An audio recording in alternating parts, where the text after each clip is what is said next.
Всем здравствуйте! Вы на моем рукодельном канале, где всегда можно найти интересные идеи для рукоделия. С вами Любовь. Сегодня буду шить домашние тапочки, которые легко заменят носки и согреют ноги, да еще и семейный бюджет сэкономят. Шить домашние тапочки достаточно просто. Раньше я шила такие тапочки из меха и трикотажа. Сегодня решила пристроить обрезки мебельной ткани. У меня их осталось не так много и размер небольшой. Подобрала несколько вариантов, что-нибудь придумаю. Ткань имеет хлопчатобумажную основу, а сверху какое-то напыление. Выкройка, по которой я шила трикотажные тапки, сюда не подойдет. Буду строить новую.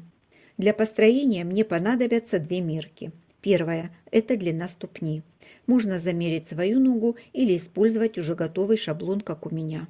Вторая мерка – ширина ступни. Замеряю самое широкое место в районе косточки. У меня 14 сантиметров.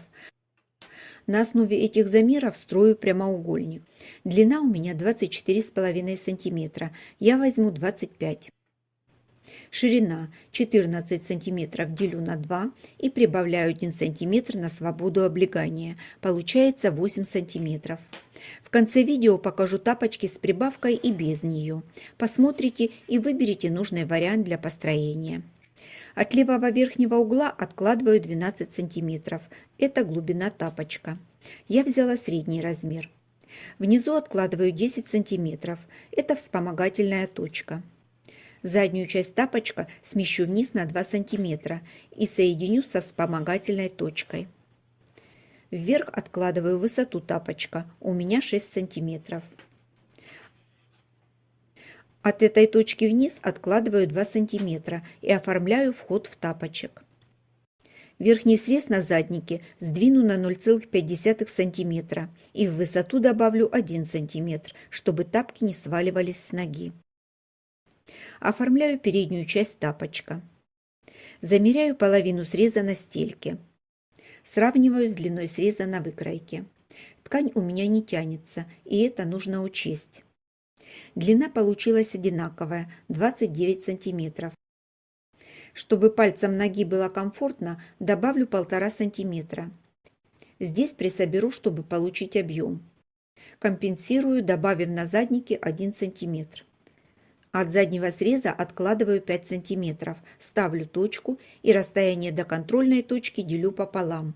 Вверх откладываю 0,5 сантиметра и соединяю плавной линией. Это для лучшей посадки тапочек. В этом месте нога немножко приподнята, и чтобы не было складки, я уберу лишнюю ткань. Обвожу по контуру готовую выкройку. Выкройка готова. Можно вырезать. У меня размер обуви 37,5. Кому подходит, можно делать по моим меркам.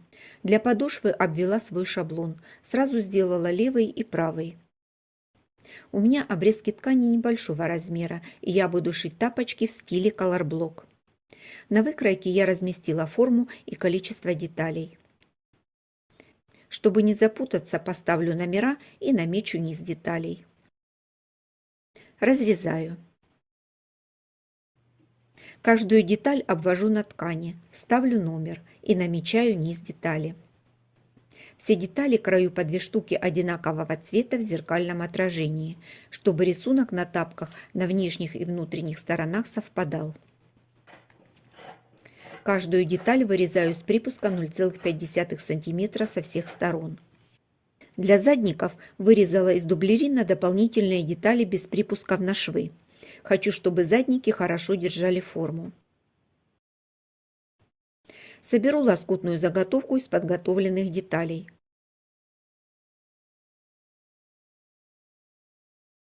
Все детали соединила прямой строчкой. Длина стежка 2,5 мм. Припуски с обратной стороны отогнула в одну сторону и закрепила строчкой. Чтобы на стыках был плавный переход, одну сторону подрезала. На внешней стороне заготовки добавила декор. Для отделочной строчки использовала нитки в тон ткани. Длина стежка 4 мм.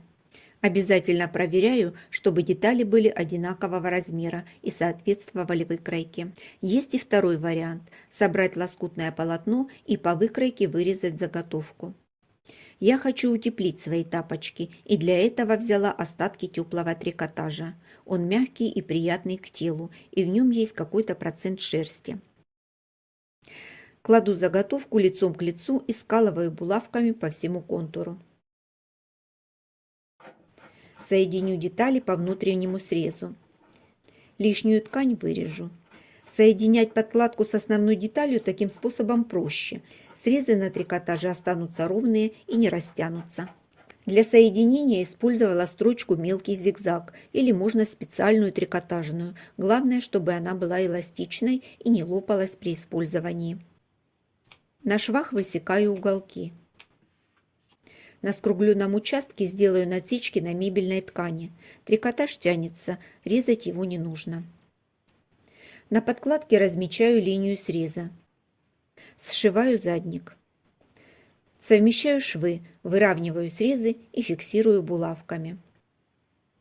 Проложила строчку и теперь срежу лишнюю ткань. В швах высекаю уголки. Припуски расправляю в разные стороны. Подкладку вставляю внутрь, выправляю шов. Делаю небольшой перекат наизнанку, чтобы она не выглядывала. Фиксирую зажимами.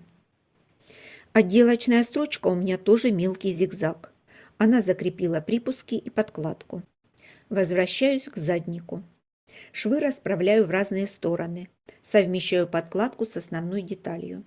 Закрепила двумя параллельными строчками. Они придадут жесткость заднику и будут удерживать подкладку. По нижнему срезу основную деталь соединила с подкладкой мелким зигзагом. При стачивании подкладку слегка натягивала, буквально на пару миллиметров, чтобы после выворачивания не было складок. Лишнюю ткань срезаю. Верх тапочек пока откладываю в сторону и займусь подошвой. Я уже шила тапочки с джинсом. Носятся они хорошо, служат долго. Поэтому сегодня тоже джинс. Утеплять подошву буду остатками от кашемирового пальто. Все слои простегала обычным ромбом. Кладу сверху шаблоны и обвожу. По внешнему контуру прошла зигзагом, длина 3 мм. Вырезаю заготовку, чтобы не задеть строчку. Это будет припуск для стачивания. Работать с обработанными срезами будет удобнее. Проверяю, чтобы размер был одинаков. При необходимости можно подровнять. Внутреннюю деталь вырезаю из двухнитки.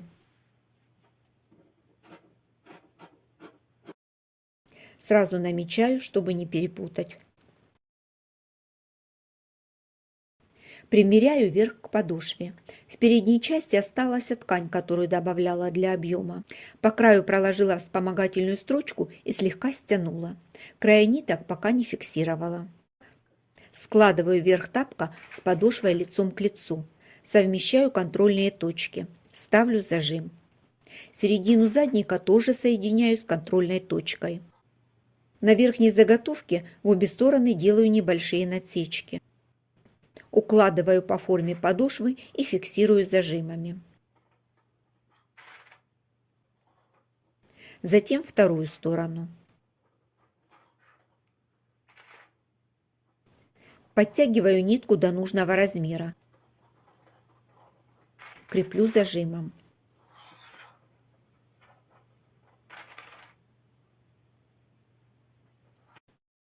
Соединяю верх с подошвой. Строчку прокладывала со стороны основной детали. Длина стежка 2,5 мм. Делать это удобно узкой лапкой для втачивания молнии.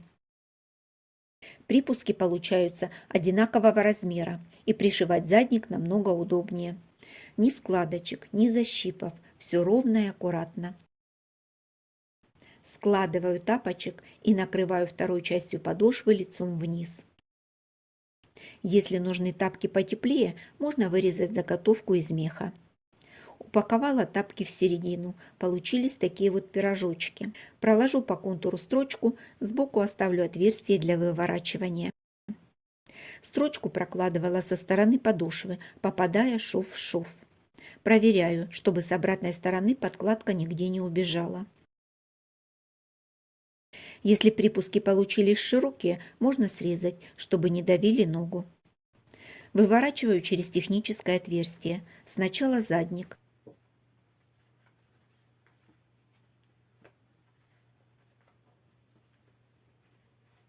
затем переднюю часть.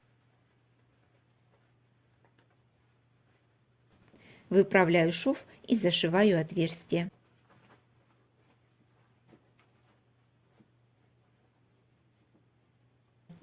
Внутренняя сторона тапочек. Все швы закрыты, стелька надежно зафиксирована и не будет все время вытаскиваться за ногой.